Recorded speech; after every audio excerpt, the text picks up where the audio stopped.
A life driven by passion means going to bed late, waking up late, overeating at night, working to exhaustion. All of this ruins one's health.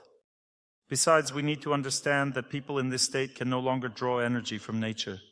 How do such people live? They live in a rush. That means they don't see the purity and beauty of the world. They don't replenish themselves. By definition, they cannot be healthy or happy. This means they exhaust themselves to the point of separation, and in the end, divorce. So, my dear ones, this is what life in passion looks like. How do people feel? Their minds are focused on external achievements, getting a fridge, a car, an apartment. You understand? Their minds are not focused on purifying the heart, on learning patience, on forgiving each other. But that takes strength. So what builds up between them instead? At first they start their life together, the honeymoon phase, they enjoy each other, all is well. Then fate steps in, problems start to appear. Something comes out in one person, something comes out in me. We start to ruin each other's lives. Why? Because we're not used to cleansing our hearts, praying, asking for forgiveness, forgiving, or being patient. A person driven by passion demands happiness for themselves. Their life philosophy is, give me more, give me more. He demands from his wife, she demands from him. Arguments start, each wants something for themselves, but they keep living together.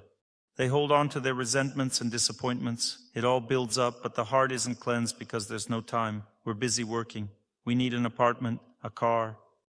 Then what happens? They get exhausted from this kind of life. The fatigue piles up.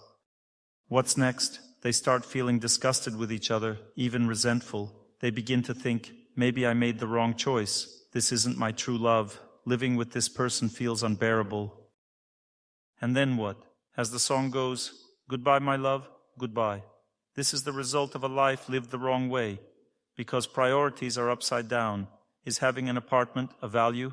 Yes. A car, a value, a salary, a value. But these are not the things worth sacrificing everything for. These things come naturally to those who live the right way, because there are greater values. When a person purifies their heart, builds relationships with nature, with good people, with God, they become better, stronger, healthier, wiser, and more radiant. As a result, they grow in every aspect. Their social status improves, they become wiser, they attract good people, they build strong relationships, and their network expands.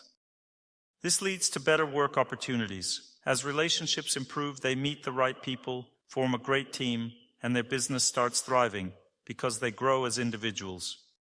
People trust them because they are the kind of person worth trusting, someone who has truly evolved. That's how it works.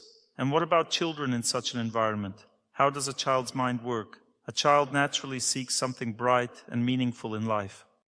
Or they just waste time. If someone hasn't found purpose in life, they'll just goof around, acting out. Take a small child, for example. If they're not engaged in something, what do? They whine, they scream. You understand? The same goes for teenagers. People ask me, why do kids fall into bad company? Because family life isn't guided in the right direction.